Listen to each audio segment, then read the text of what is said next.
त्यानंतर या आजच्या कार्यक्रमाला उपस्थित माननीय रमाकांत घोलप साहेब उद्योजक त्यांनी स्टेजवर यायचं आहे.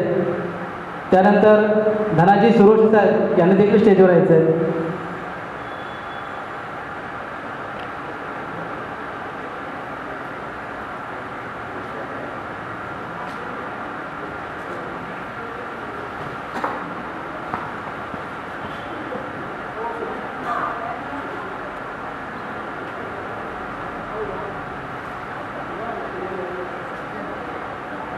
त्याचप्रमाणे आजच्या कार्यक्रमाला उपस्थित माननीय रमाकांत घोलप सर यांचं स्वागत या समितीचे ठाणे जिल्हा समन्वयक अतुल जाधव पुष्पगुच्छ देऊन करतील अशी मी त्यांना विनंती करतो.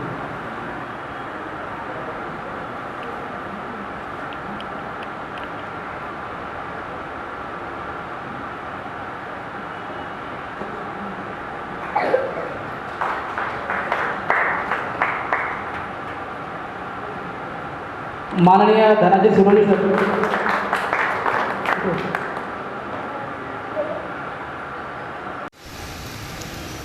त्याचप्रमाणे आजच्या कार्यक्रमाला उपस्थित बौद्धजन पंचायत समिती शाखा क्रमांक 574 या शाखेचे सन्माननीय अध्यक्ष वसंत हरी तांबे यांचं देखील या समितीच्या वतीने हार्दिक स्वागत. त्याचप्रमाणे या कार्यक्रमाला उपस्थित आमचे सहकारी समाजसेवक रामेश्वर बचाटे साहेब यांचं देखील शब्दसन्मानाने स्वागत करतो. त्यानंतर पुढील जे मनोगत आहे ते पुण्याहून उपस्थित राहिलेले माननीय राजाजी गायकवाड साहेब हे आपलं मनोगत, कारण आपला वेळ आपल्या वक्त्यांना द्यायचा आहे, त्याच्यामुळं वेळेचं भान ठेवून आपलं 2 मिनिटात मनोगत व्यक्त करायचं असे मी त्यांना विनंती करतो.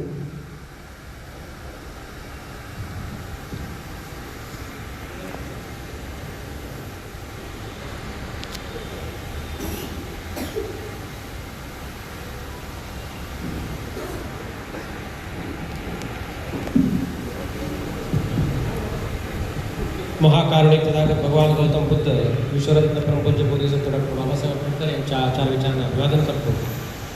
आजच्या या विचारमंचावर उपस्थित सर्व मान्यवर सर्वांचं या कार्यक्रमामध्ये स्वागत आहे. आजच्या या कार्यक्रमामध्ये उपस्थित सर्वांना मैत्रीपूर्ण जय भीम. मी राजेश गायकवाड पुण्याहून आलेलो आहे. खरं तर माझी आज बोलण्याची काही इच्छा नव्हती, कारण बरेच जण बोलणार आहेत, त्यामुळे मी माझा वेळ त्यांना द्यावा असं मी संयोजकांना विनंती केली होती. आणि जर का त्यातून काय राहिलंच बोलण्याची काय मुद्दे तर ते मी मांडावेत अशी माझी इच्छा होती. पण असो, त्यांनी सुरुवातीलाच माझं नाव घेतलं.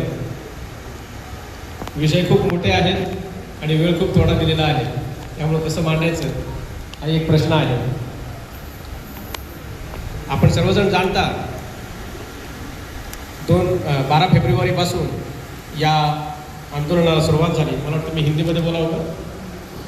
हिंदी में बोलना ठीक रहेगा, क्योंकि हमारे जो गेस्ट है वो हिंदी भाषिक है, उन्हें भी समझना चाहिए हम क्या कह रहे हैं, तो हम क्षमा चाहते हैं. वैसे महाराष्ट्र में सभी लोग हिंदी तो समझते ही हैं और ऐसी कोई ज़रूरत नहीं कि हमारे ऊपर कोई मराठी की सख्ती करे यहाँ पर, तो कम से कम सही है ना. तो साथियों, 12 फरवरी से सही मायने में ये नए तरीके से आंदोलन शुरू हुआ. वैसे इसका इतिहास हम सब जब जानते हैं. तो हमारे मित्र सालवे जी ने पूरी दास्तां यहाँ पे बयां की है. लगभग 135 साल कहा जाता है आंदोलन तो शुरू हुआ धम्मपाल अनागरिक जी की तरफ से, लेकिन वैसे देखा जाए तो ये इतिहास बहुत पुराना है, सम्राट अशोक से जुड़ा हुआ है. और जब से वो इस धरोहर को मिटाने की कोशिश की गई, तब से हम अन्याय सहन कर रहे हैं इस बारे में. ऐसा नहीं कि केवल 135 साल, इस धरोहर को मिटाने की जब से कोशिश की गई तब से हम ये अन्याय झेल रहे हैं और आज तक हम इसी को ढोते आ रहे हैं. आज के परिप्रेक्ष्य में बंदे वीणाचार्य जी के नेतृत्व में जो उन्होंने वहाँ जो कदम उठाए और सही मायने में महाबोधि महाविहार का चित्र जो पूरे देश भर में फैला है, उनके जो छोटे छोटे क्लिप्स थे उनके माध्यम से हमें पता चला. हम वैसे तो बहुत बार जाते थे, कई बार गए हुए हैं बोधगया में, लेकिन इस नज़रों से कभी देखा नहीं था जो हमें आज उनकी नज़र से हमें देखने को मिला. और उसके बाद हमारे मन में एक हलचल हुई कि सही मायने में ये महाबोधि महाविहार के अंदर क्या चल रहा है, क्या नहीं चल रहा है। वैसे बुद्धिस्ट के जितने भी जगह है, बुद्धिस्ट की जितने भी धरोहर है, जितनी भी वास्तुएं हैं, ये हर जगह पे कोई संस्था हो, बुद्धिस्ट की कोई संस्था हो, हर जगह पे हमसे ज़्यादा कहीं और किसी औरों का आधिपत्य है, अधिकार है। कोई भी संस्था लीजिए, वहाँ ब्राह्मणों ने हस्तक्षेप किया हुआ है और बड़ी चालाकी से किया हुआ है।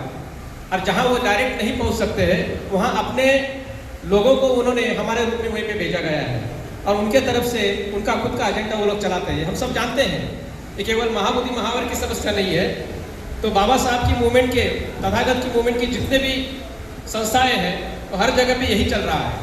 हम अगर बारीकी से देखें, हमारे साथ यहाँ पे हमारे मित्र फुलझड़ी साहब बैठे हुए हैं, वो बार बार हमें जब से हमारी उनके साथ मुलाकात हुई है, हमें वो चीज़ें बताते हैं कि सही मायने में भारतीय बौद्ध महासभा हो या दीक्षा भूमि हो, वहाँ पे क्या क्या चल रहा है, ये सब अगर देखा जाए तो हमें समझ में आता है कि हर जगह पे लोग हमारे चेहरे दिखते हैं, लेकिन विचारधारा उनकी चलती है। ये वस्तुस्थिति है। और जो बंते मीनाचार्य ने वहाँ पे छोटी सी क्लिप दिखाई, वहाँ अंदर क्या चल रहा है, तो उससे हमें एक प्रेरणा मिली, हमारे में जागृति हुई सही मायने में। और हम लोगों ने तय किया, जो उन्होंने नारा दिया था 12 तारीख 12 लाख का, उसके उपलक्ष्य में हम लोग वहाँ पे उपस्थित हुए थे। बड़ी उम्मीद थी और ऐसा लग रहा था कि ये आंदोलन है बड़ी तेजी से चल रहा है, बड़ी जोर शोर से चल रहा है। और वहाँ जाने के बाद हमें जो दिखाई दिया वो कुछ अलग था साथी। 12 तारीख को हम वहाँ पहुँचे, 11 तारीख को रात को पहुँचे। वहाँ जो हमने दृश्य देखा, और हम जब ट्रेन में सफ़र कर रहे तो 10 तारीख को हमें पता चल गया था कि आंदोलन स्थगित हो गया है। बड़ी मायूसी छाई हुई थी। हमारे साथ जितने भी 8-10 लोग गए थे, सब लोग मायूस हो गए, यार हम तो गलती डिसीजन ले लिए बोले, आपके कहने से हम लोग चले आए, लेकिन यहाँ का माहौल तो कुछ अलग ही है, ये आंदोलन तो स्थगित हो गया है। जब वहाँ जाके देखा, कुछ चीज़ों की जानकारी ली, तब हमें पता चला कि यहाँ पे कुछ और ही शक्तियाँ काम कर रही है, जिन्होंने ये फैला हुआ रखा हुआ है कि ये दिशा जो है आंदोलन की, वो कहीं तो मिसगाइड किया जाए, उसको दिशाहीन किया जाए। और इसलिए ये सब षड्यंत्र जब समझ में आया, और उसी वक्त हमने कुछ बातें वहाँ पे जानने की कोशिश की। जो हम यहाँ से गए थे, मैं साथियों आपको बताना चाहूँगा, महाराष्ट्र में मैं औरंगाबाद में उस समय रहता था। और औरंगाबाद से हमारे स्थानिक लेवल पे जो जयंती मनाई जाती थी, उस जयंती का कुछ हिस्सा हम वहाँ पे डोनेशन करें, ये हमारे साथियों को हमने समझाया था। और लगभग वही किया हमने, कुछ धनराशि लेके हम वहाँ पे चले गए थे कि उस आंदोलन के लिए हम कुछ मदद कर सके। लेकिन हमने जब वहाँ का माहौल देखा तो हमें पता चला कि यहाँ पे आंदोलन के नाम पे कई लोग दुकानदारी चला रहे हैं। और ये सच्चाई को जानने के बाद हमने अपना मानस पलटा, और इस बात के साक्षीदार हैं यहाँ पे बैठे हुए मंच पे शिल्पाताई नागदेवती जी है, वसुंधरा फुलझड़ी जी है, बंते वीराचार्य जी है। वहाँ पे जो 12 तारीख को जो गड़बड़ी हुई, और उसके बाद में 12 को हुई, 13 को हुई, ये सब के बाद में 12 तारीख को ही दोपहर को एक मीटिंग आयोजित की गई होटल प्रिंस में। मैं बताना चाहूँगा, उस होटल प्रिंस में हम बड़ी उम्मीद लेके बैठे थे कि जो भी चल रहा है आंदोलन के नाम से, वो सही दिशा में नहीं जा रहा है, कुछ गलत दिशा में जा रहा है, तो इसको सही कैसे किया जाए। अगर सही करना है तभी हम इसमें भाग ले सकते हैं, अन्यथा हमारे साथ में अपने लोगों को भी हम गुमराह कर सकते हैं। इसलिए हमने सोचा कि इसे सही दिशा में लाने के लिए कुछ प्रयास होना चाहिए। और एक मीटिंग दोपहर के बाद में, 12 तारीख के दोपहर के बाद में होटल प्रिंस में ली गई।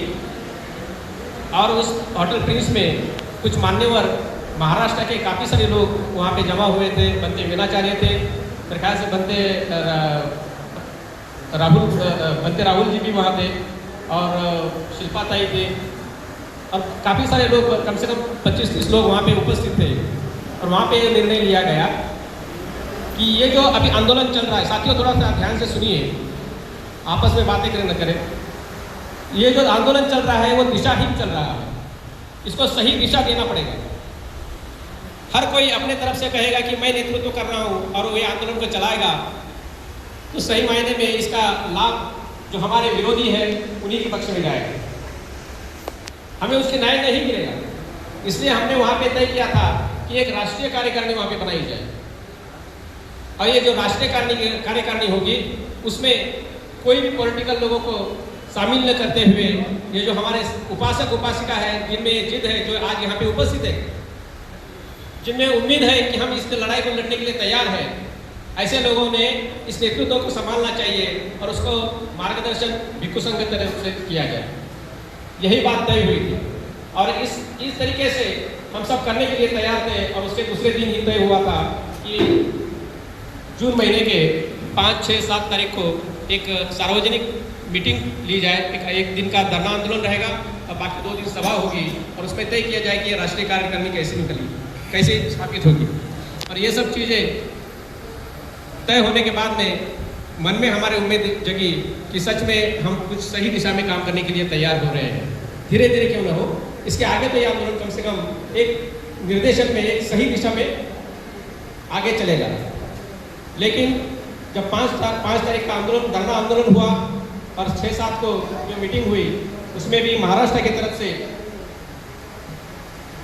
जो कार्यकारिणी या तो कुछ सदस्य वहाँ पे लेने के लिए प्रस्ताव रखा गया, तो महाराष्ट्र की टीम ने डिसाइड किया कि हमारे जितने लोग 20-25 लोग वहाँ पे गए थे, क्या यही हमारे सच्चे कार्यकर्ता है? क्या हमसे भी बेहतर काम करने वाले, हमसे भी प्रामाणिक तरीके से, हमसे भी पूरी तरीके से फुल टाइम काम करने के लिए लोग महाराष्ट्र में पड़े हुए हैं और हम उनको वहाँ पे भेजेंगे, हम अपना नाम क्यों दें?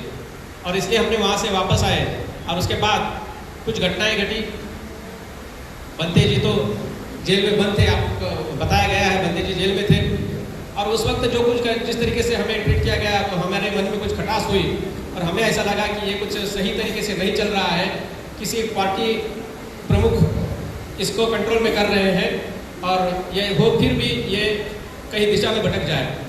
इसके लिए हमने कुछ अलग सोचा। महाराष्ट्र में आके हमने कुछ मीटिंगें ली और मीटिंग के माध्यम से हमने ये तय किया कि महाराष्ट्र में एक समिति ऐसी बनाई जाए जो हमारे जो भी बौद्धों की समस्या है, केवल महाबोधि महाविहार नहीं, तो महाराष्ट्र में और भी हमारे बहुत कुछ समस्या है, जैसे दीक्षा भूमि की है समस्या, जैसे छोटे छोटे लेनियों की है, कुछ बड़ी लेनियों की है, हमारे अंतर्गत बहुत सारी बौद्धों की समस्या है।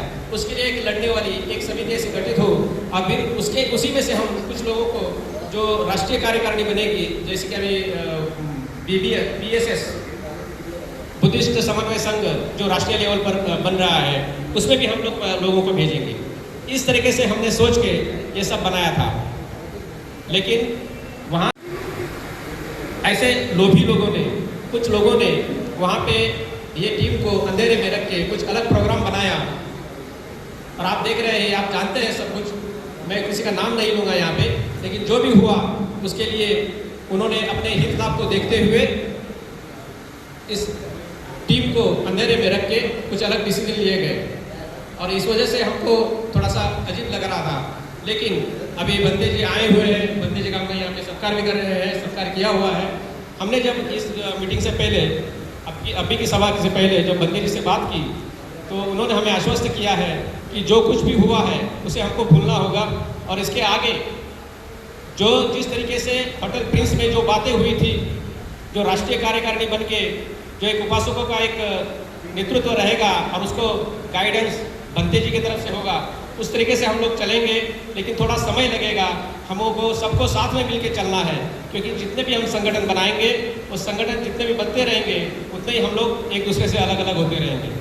तो मैं बंते जी से भी अनुरोध करूंगा कि आप अपने अध्यक्ष के भाषण में, आपके भाषण में आप इस बात को थोड़ा स्पष्ट रूप से हमें समझाएं कि आपकी कैसी कैसी रणनीति होगी, किस तरीके से हमें चलना है। तो हम इस बात को लेके बड़े आश्वस्त हो जाएंगे और हम चाहते हैं कि ये जो समिति रहेगी, ये समिति निश्चित रूप से आपके सहयोग के लिए तत्पर रहेगी, आपके साथ में काम करने के लिए तैयार रहेगी। धन्यवाद, आप लोगों ने सबने हमको सुना और बहुत सारे बाकी लोग बात करने वाले हैं, तो मैं यही भी अपनी बातों को विराम देता हूँ। जय भीम। धन्यवाद गायकवाड साहेब।